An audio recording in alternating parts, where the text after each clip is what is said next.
কুরবানি করিও আল্লাহর জন্য করিও, দুনিয়ার কোনো মানুষকে দেখানোর জন্য বাবা কুরবানি করা যাবে না। যেই কুরবানি মনের কুরবানি হযরত ইব্রাহিম নবী না নিজের ছেলেদের কুরবানি দেওয়ার মাধ্যমে করল। হযরত ইব্রাহিম পয়গম্বর যিনি নিজে কোরবানি দিয়ে দিলেন, নিজের ছেলেদের পর্যন্ত দেওয়ার জন্য রওনা, এমনকি ছুরি পর্যন্ত চালাইলো। আল্লাহ পাক ওনারে বড় একটা বালার মধ্যে ফালাইয়া, একটা পরীক্ষার মধ্যে ফালাইয়া আল্লাহ ওনারে প্রথম স্থান অধিকারী বানায় ফেললো। হযরত ইব্রাহিম নবীও জয়যুক্ত হয়ে গেল। ও বাবারা, একটা সন্তান যদি আল্লাহ আপনারে 10 বছর লাগায় না দেয়, 20 বছর লাগায় যদি না দেয়, 30 বছর হয়ে গেল বিয়া করছে, কোনো আল্লাহ পাক সন্তান দেয় না। আমার পরিচিত একজন আছে, 12 বছর হয়ে গেছে, এখনো পর্যন্ত আমার আল্লাহ পাক তার সন্তান দেয় না। এমন কোনো ডাক্তার নাই যেই ডাক্তারের কাছে যায় নাই, সব ডাক্তারের দরবারে যায় বলে, ডাক্তারেরা আমার ছেলে নয়, আমার মেয়ে নাই, একটা সন্তানের জন্য আমার মনটা বড় কান্দে রে। ও ডাক্তারেরা, এমন কোনো প্রেসক্রিপশন আসেনি তুমি আমারে দাও, আমার সন্তান আমার লাগবে, কারণ সন্তান তো কামাই খাওয়ার জন্য না। একটি পুত্র দে রে আল্লাহ, একটি পুত্র দে, কামাই খাইবার আশা নাই রে, আমায় মাটি দিবকে, কামাই খাইবার সাদ নাই রে, আমায় মাটি দিবকে। সন্তান আমার লাগবে, ওই সন্তান কামাই খাওয়ার জন্য আমার প্রয়োজন নাই, বরং আমায় মাটি দেওয়ার জন্য তো আমার একজন ছেলে লাগবে। 12 বছর হয়ে গেল, একটা সন্তানের জন্য পাগল হয়ে গেল। এমন কোনো ডাক্তার নয়, বাংলাদেশে সব ডাক্তারের দরবারে দৌড়ায়, কিন্তু আল্লাহ যদি না দেয় কোনো ডাক্তার তো দিতে পারবে না। হযরত ইব্রাহিম জাতির পিতা, ওই পয়গম্বর, 120 বছর হয়ে গেল, আল্লাহ পাক ইব্রাহিম নবীর কোনো সন্তান দেয় না। 90 বছর বিবি হাজেরার বয়স যখন হয়ে গেল, আল্লাহ পাক সন্তান দেয় না। একটা পর্যায়ে ইব্রাহিম নবী আড়ালে দাঁড়াইয়া দোয়া করে, আল্লাহর দরবারে বারবার বলে, রব্বি হাবলি মিনাস সলিহিন।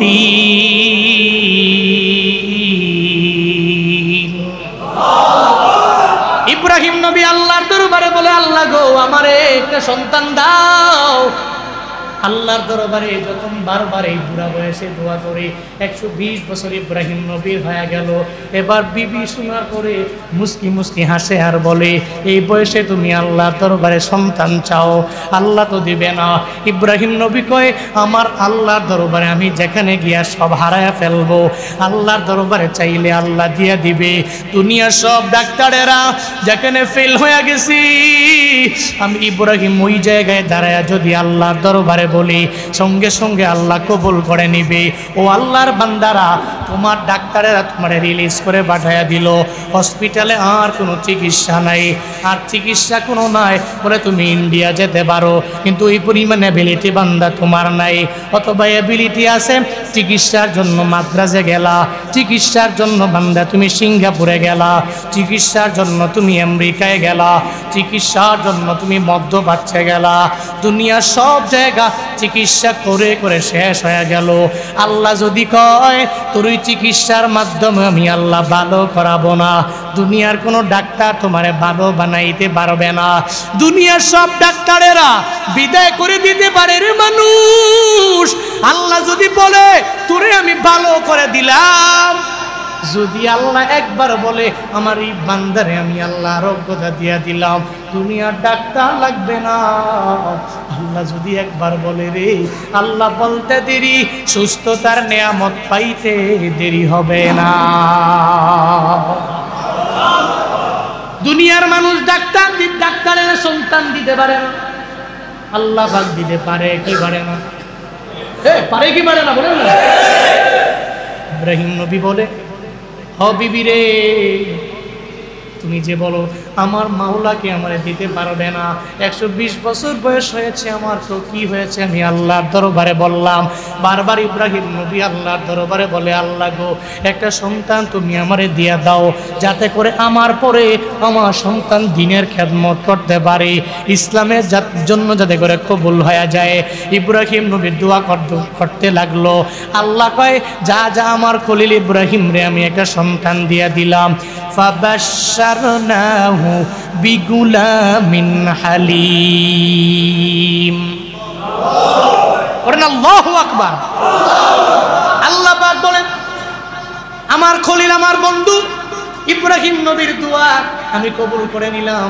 এত লং জার্নিতে আমি তারে সন্তান দিলাম না, 120 বছর বয়সে এবার আমি তারে সন্তান দিয়া দিলাম। ফাবাশশারনাহু বিগুলামিন হালিম। আল্লাহ পাক বলেন, ও পয়গম্বর, আমি আপনার এমন একটা সন্তানের সুসংবাদ দিয়া দিলাম যে এই সন্তানটা এত পরিমাণে ধৈর্যশীল হবে, সাবিরিনদের অন্তর্ভুক্ত হবে। একজন ধৈর্য ধারণকারী সন্তান আমি আল্লাহ আপনারে উপহার দিলাম। তাফসীরের কিতাবে আসছে, হযরত ইসমাঈল নবীর বয়স যখন হয়ে গেল 13 বছর বয়স, আবার কেউ বলেন 9 বছর বয়স যখন হয়ে গেল, আল্লাহ পাক ইব্রাহিম নবীরে একদিন স্বপ্ন যুগের মধ্যে দেখাইলেন, নবী ইব্রাহিম আপনার প্রিয় বস্তুটাকে একটু কুরবানি করে দেন। প্রিয় বস্তু কোনটা রে? ইব্রাহিম নবীর আর বুঝতে বাকি নাই, সঙ্গে সঙ্গে ইব্রাহিম নবী বুঝে ফেললো, এই আসমানের নিচে জমিনের উপরে আমার প্রিয় বস্তু হলো আমার ইসমাইল। যে ইসমাইলের আমি নিয়ে এত আদর করি, এত কেয়ার করি, এত পরিমাণে যত্ন করি। এবার সঙ্গে সঙ্গে আল্লাহ পাক যখন ইব্রাহিম নবীর স্বপ্নে জানায়া দিল, নবীদের স্বপ্ন ওহী হয়ে যায়, নবীদের স্বপ্ন তো দলিল হয়ে যায়। আমগো স্বপ্ন ওহী না, আমগো স্বপ্ন দলিল না, আমগো স্বপ্নের তো কোনো আগাও নাই, গুড়াও নাই, মাথাও নাই। কারণ স্বপ্ন থেকে ঘুম থেকে লাফ দিয়া জাগার পরে কাউকে যদি স্বপ্নের ব্যাপারে বলতে যাই, তখন দেখবেন মাথা ঠিক থাকে না, তখন স্বপ্নের শুরুও বলতে পারি না, মধ্য জায়গাও বলতে পারি না, শেষও বলতে পারি না। এ কারণে সাধারণ কোনো বান্দার স্বপ্নগুলো ওহী হয় না, সাধারণ কোনো বান্দার স্বপ্নগুলো দলিল হয় না। কিন্তু ইব্রাহিম নবী এই যে স্বপ্ন যুগের মধ্যে দেখলো, এটা তো দলিল হয়ে গেল, এটা ওহী হয়ে গেল। আল্লাহ পাক জানায় দেয়, ও নবী আমার ইব্রাহিম, আপনার প্রিয় বস্তুটাকে আপনি কুরবানি করে দেন। ইব্রাহিম নবীর বুঝতে বাকি নয় যে আমার সন্তান ইসমাইলের ব্যাপারে আল্লাহ পাক আমারে বলছে। ইসমাইলের ডাইকা আইনা সঙ্গে সঙ্গে জানাইয়া দিল। আল্লাহ পাক সূরা সাফাতের ভিতরে এই ব্যাপারে সুন্দর করে বয়ান করে আমগো মদিনাওয়ালা নবীরে আল্লাহ পাক জানাইয়া দিলেন। ইব্রাহিম নবী ইসমাইল নবীর সামনে দাঁড় করাইয়া বলে, ও সন্তান আমার, ইন্নী আরা ফিল মানাম, আমি স্বপ্নে দেখেছি, ও সন্তান আমার, ওই স্বপ্নের ভিতরে আন্নী আযবাহুকা, আমি তোমাকে জবাই করতেছি, এটা আমি স্বপ্নের মধ্যে দেখলাম। ফানজুর মাজা তারা, এই ব্যাপারে তোমার মন্তব্য কি, তুমি আমারে বলো, তোমার কমেন্ট কি এই ব্যাপারে তুমি আমারে বলো, তোমার মন্তব্য তুমি তোমার বাবারে জানায়া দাও। একজন বাবা হইয়া সন্তানের জিজ্ঞাসা করে, আমি তোমারে জবে করি, এই ব্যাপারে তোমার মন্তব্যকে তুমি আমারে জানাও। বান্দারে, বাবা হইয়া ছেলেরে বলে, আমি তোমারে কুরবানি দিয়া দিলাম, তোমার মন্তব্যকে তুমি আমারে বলো। এটা কেন বলছে? বলে ইসমাইল নবীরে বলার পরে তো ইসমাইল নবী না করলেও তো ইব্রাহিম নবী জবাই করবে, কারণ এটা দুনিয়ার কোনো ব্যক্তির আদেশ না, এই আদেশ একজনের, চিল্লায়া বলো তার না। এই আদেশ আমার আল্লাহর। ইসমাইল নবী যদি বারণ করে, এরপরেও ইব্রাহিম নবী ইসমাইলের জবাই করে ফেলবে, এটা জানে, এরপরেও কেন তারা জিজ্ঞাসা করে, সন্তান রে তোমার এই ব্যাপারে মন্তব্য কি, তুমি আমারে জানাও, সন্তানের ইমানটারে পরীক্ষা করার জন্য। এবার সন্তানটাকে জিজ্ঞেস করার পরে সন্তানটা জানায়া দেয়, ও বাবা আমার, ক্বালা ইয়া আবাতি ফাআল মা তু'মার সাতাজিদুনি ইনশাআল্লাহ, ইনশাআল্লাহু মিনাস সাবিরিন।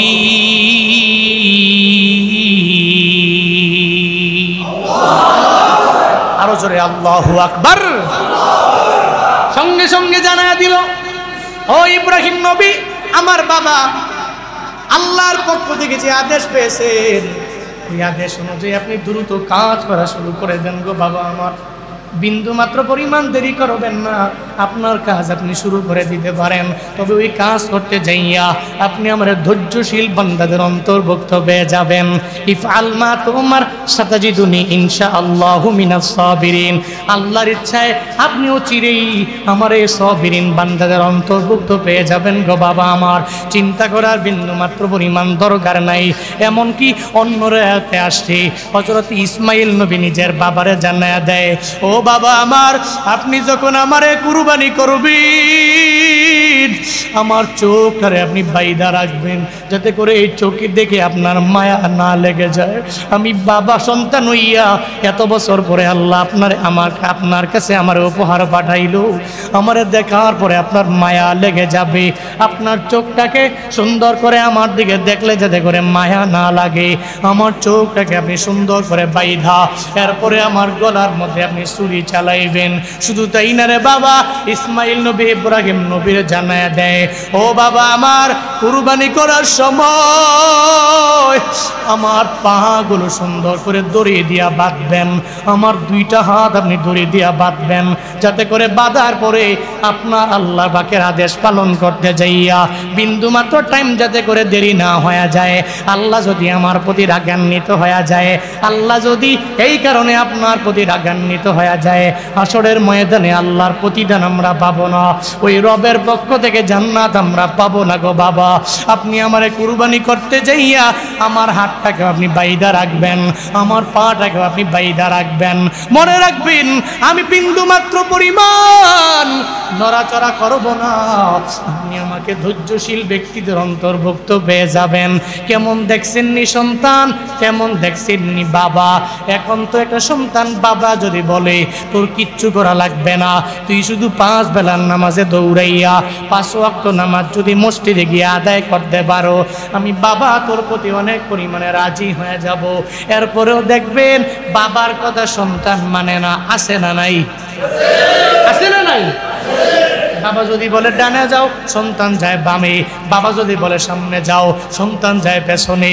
বাবা বলে একটা, সন্তান করে আরেকটা। না রে, সন্তানের এটা করা যাবে না, বরং বাবা যা বলে সুন্দর করে মানা লাগবে। ইব্রাহিম নবী ইসমাইল নবীরে জানায়া দিল, ইসমাইল রে, মিত্রে কুরবানি করে মন্তব্য জানাও। বলে আপনি কুরবানি করতে পারেন, কোনো অসুবিধা নাই। সঙ্গে সঙ্গে বিবির কাছ থেকে বিদায় লইয়া এবার ইসমাইল নবীরে সঙ্গে করে লইয়া ইব্রাহিম নবীও যখন রওনা, প্রতিমধ্যে শয়তানে ওয়াসওয়াসা দিল।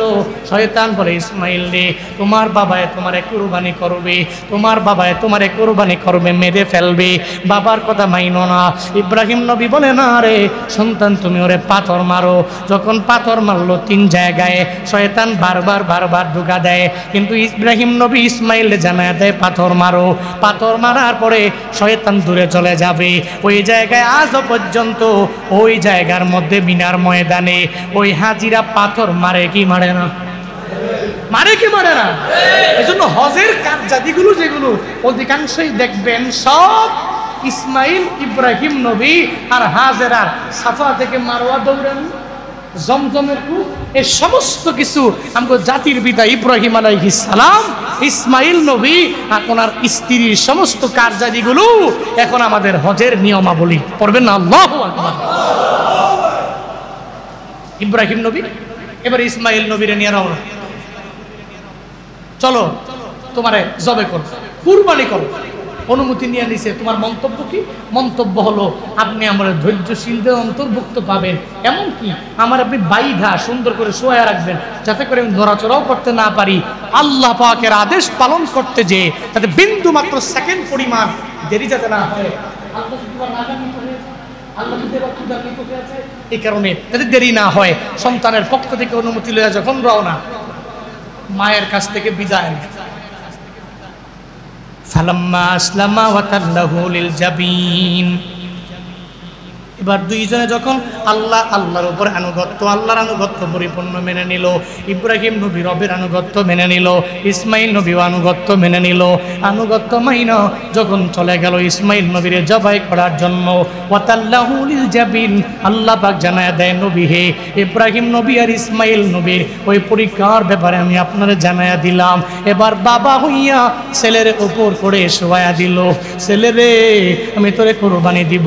যখন শোয়া দিল, নিজের তরবারিটা যখন চালাবে, সঙ্গে সঙ্গে আমার মাওলা ডাক দিয়া দিল, ও পয়গম্বর আর ছুরি চালানো লাগবে না। ওয়ানাদাইনাহু আইয়া ইব্রাহিম কদ সাদ্দাকতার রুয়া ইন্না কাযালিকা নুনজিল মুহসিনিন। সঙ্গে সঙ্গে আল্লাহ পাক ইব্রাহিম নবীর ডেকে জানায়া দিল, ও আমার খলিল বন্ধু ইব্রাহিম আর ইসমাইল নবীরে আর কোরবানি দেওয়া লাগবে না। আল্লাহ কয় আমি ইব্রাহিম রে ডাক দিলাম, আর তারে জানায়া দিলাম আমার খলিল আমার বন্ধু, আপনার আর ওই জায়গার ভিতরে কোরবানি করা লাগবে না। আমি আপনারে পরীক্ষা নেওয়ার জন্য এটা করলাম। কদ সাদ্দাকতার রুইয়া, আপনি আপনার স্বপ্নটারে আপনি বাস্তবায়ন করে ফেললেন, আপনার স্বপ্নটা বাস্তবায়ন হয়ে গেছে। চিন্তা করার আর কোনো দরকার নাই, চিন্তা করার কোনো প্রয়োজন নাই। ইন্না কাযালিকা নুনজিল মুহসিনিন, যারা আমার সৎ বান্দা হয়ে যায়, আমি রব মাঝে মাঝে এরকম এদের প্রতিদান দেওয়ার জন্য পরীক্ষা করি। এর মানে শিক্ষা হলো, যদি আপনি মুমিন হন, বিপদ আপনারই আসবে, মুসিবত আপনারই আসবে। আপনি বিপদে পড়বেন, আপনি মুসিবতের মধ্যে পড়বেন, তবে মন ঘাবড়ানো যাবে না রে বাবা। যারা মুমিন এরাই বিপদে পড়ে, এরাই মুসিবতে পড়ে, ঠিক কিনা? আর দুনিয়া সিজনুল মুমিন ওয়া জান্নাতুল কাফির, দুনিয়াটা মুমিনদের জন্য জেলখানা, কাফেরদের জন্য বলে না, কাফেরদের জন্য, মুমিনদের জন্য জেলখানা, কাফেরদের জন্য হচ্ছে বালাখানা, কাফেরদের জন্য জান্নাত, কাফেরদের জন্য এটা ভালো লাগার এবং সমস্ত ভোগ্য সামগ্রী এগুলো ভোগ করার জায়গাদের জন্য দুনিয়া। কিন্তু আমগো আখিরাত, আর দুনিয়া মাজরাতুল আখিরা, আর দুনিয়া ফানিয়া ওয়াল আখিরাতু বাকিয়া। মুমিন তো মনে করে দুনিয়া তো ধ্বংস হয়ে যাবে, আখিরাত এমন একটা জায়গা ওটা ধ্বংস হবে না, খালি বাকি থাকবে।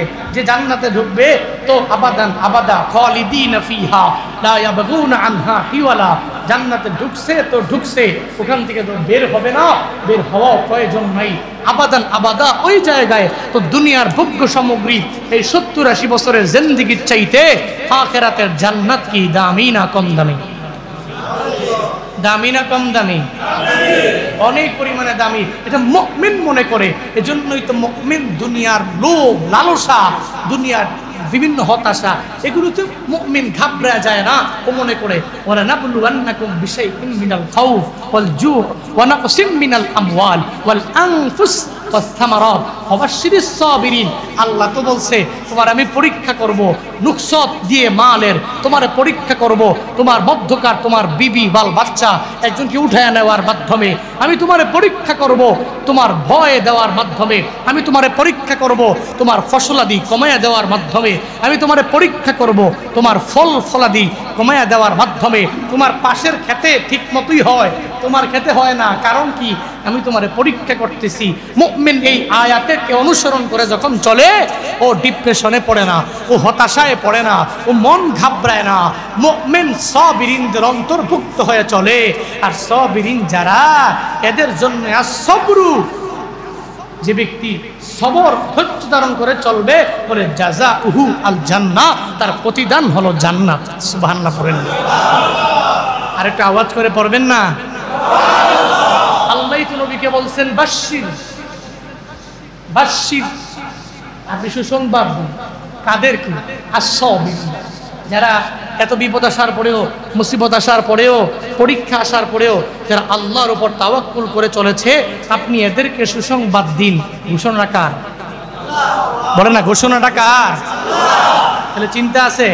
চিন্তা নাই। বিপদে পড়লে কার উপরে তাওয়াক্কুল? কার উপরে ভরসা? বিপদে পড়লে মনে করবেন আল্লাহ ভালোর জন্যই আমারে দিছেন, আল্লাহ আমাকে ভালোর জন্যই করেছেন, আল্লাহ ভালোর জন্যই দিয়েছেন, বিপদে আল্লাহ ভালোর জন্যই ফালাইছেন। এই চিন্তা নিয়ে চলতে পারবো তো ইনশাআল্লাহ?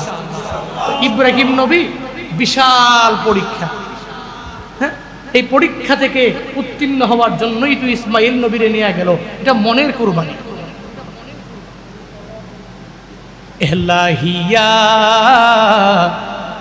লামিনাল্লাহ রব্বানি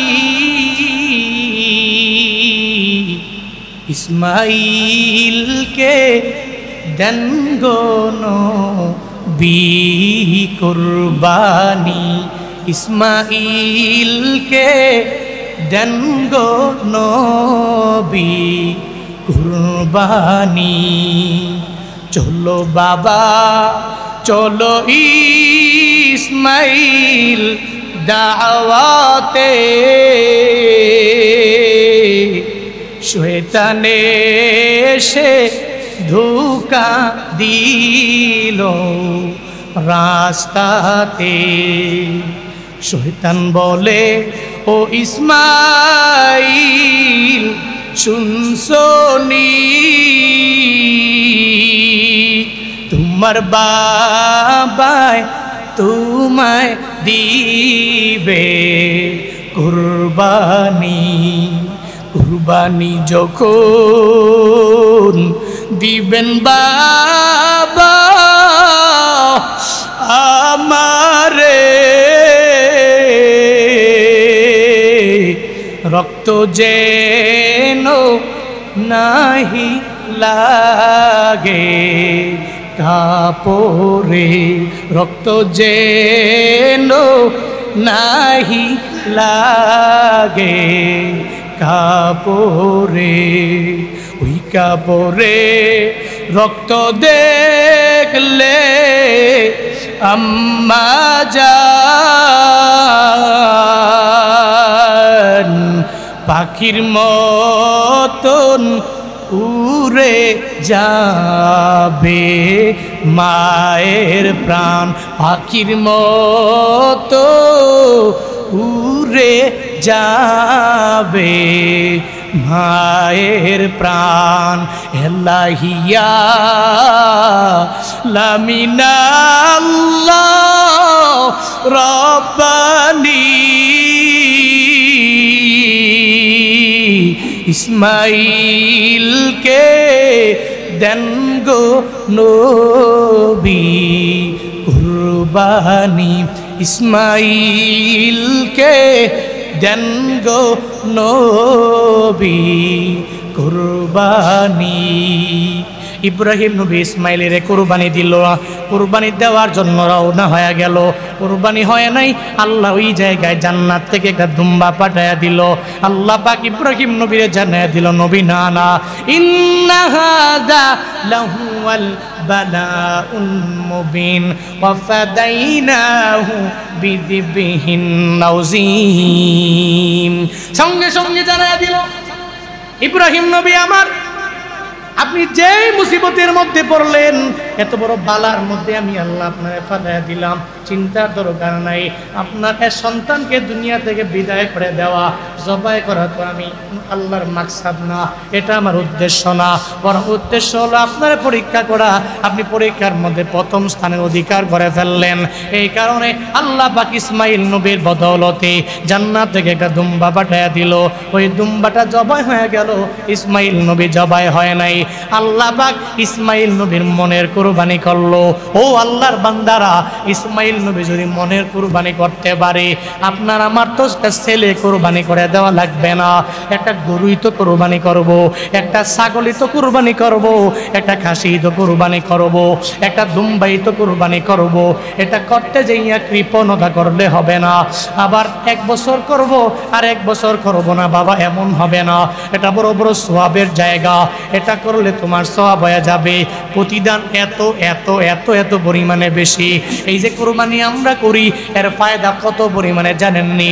সাহাবায়ে কেরাম নবী যখন বয়ান করে কুরবানি করলে এটা একটা ফায়দা, এবার সাহাবায়ে কেরাম নবীরে জানায়া দেয়, নবী গো, মাহিয়াল আযাহি ইয়া রাসূলুল্লাহ, কুরবানি কি? এই ব্যাপারে আপনি আমাদেরকে একটু বলবেন। নবী আমার ডেকে বলে, সাহাবীরা এটা কি কুরবানি জানোনি? এটা হচ্ছে সুন্নাতু আবিকুম ইব্রাহিম। এটা হলো তোমাদের জাতির পিতা ইব্রাহিম নবীর সুন্নাত। এই সুন্নতটা তোমরা পালন করবে, এটা হলো কুরবানি। এবার সাহাবায়ে কেরাম নবীরে প্রশ্ন করলেন, নবী হে মালানা ফিহা ইয়া রাসূলুল্লাহ, নবী গো এই কুরবানি করলে আমাদের কি ফায়দা হবে, আমাদের কি প্রতিদান আমরা পাবো? যেহেতু কুরবানের ফাজাইল জানা লাগবে, কুরবানি করলে কি ফজিলত আমার হবে, আমি কি প্রতিদান পেয়ে যাব। ও বান্দারা তোমরা শুনে যাও, আল্লাহ পাক কত বড় প্রতিদান আমার তোমার জন্য রাইখা রাখছে। এবার নবী জানায়া দেয় সাহাবীরারে, একটা উম্মত যদি আল্লাহকে রাজি করার লক্ষ্যে যদি কুরবানি করে, নবীজি বলেন বিকুল্লি শাআরাতিন হাসানা, ওই কুরবানির পশুতে যতগুলা চুল আছে ওই চুল পরিমাণ সওয়াব আল্লাহ বান্দার আমলনামায় দিয়া দিবে। সাহাবায়ে কেরাম ডেকে বলে, ও পয়গম্বর, ফাসুফ, আরবিতে বলা হয় সুফ। এই সুফ মানে হচ্ছে পশম। কি বলো না, কি শাআরা, এর মানে হচ্ছে চুল, একটা চুল শাআরা, এই চুল। নবীজি বললেন চুল যতগুলো আছে ওই পরিমাণ সওয়াব দিবে। এবার সাহাবীরা আরেকটু বাড়ায়া কইছে, সাহাবীরা তো চায় কোন কাজটা করলে, কোন কথাটা বলার মাধ্যমে নবীর জবান থেকে একটা কথা বের হবে, আমাদের প্রতিদানের মাত্রাটা অটোমেটিক বেড়ে যাবে। এটা সাহাবায়ে কেরাম একটা ক্লেভারের পরিচয় দিয়ে নবীর কাছ থেকে খালি প্রশ্ন করতেন, নবী উত্তর দিতেন, প্রশ্ন করতেন, উত্তর দিতেন, প্রশ্ন করতেন, উত্তর দিতেন। এই জন্য সাহাবায়ে কেরাম অসংখ্য হাদিস আমি নিজের চোখে পড়ছি, দেখছি। সাহাবায়ে কেরাম যায় আর গিয়া প্রশ্ন করে নবীরে কয়, নবী আউসিনি, আমার উপদেশ দেন। নবী গো আপনি আমার একটা আদেশ দেন, আমার একটা উপদেশ দেন, এটা দিলে আমি এটা দিয়ে বাস্তব জীবনে আমল করব। এরা নবীর কাছে বলে বলে বলে বলে খুঁজে খুঁজে আমল বের করছে। তো এবার সাহাবায়ে কেরাম বলে, তাইলে ফাসুফ পশম পরিমাণ সওয়াব কি দেওয়া হবে কিনা? নবীজি বলেন বিকুল্লি শাআরাতিন মিনাস সুফি হাসানা। ও আম্মতেরা, শুধু তাই না, চুল পরিমাণও না, বরং এটা পশুর ভিতরে যত পরিমাণে পশম থাকবে রে, ওই পশম পরিমাণ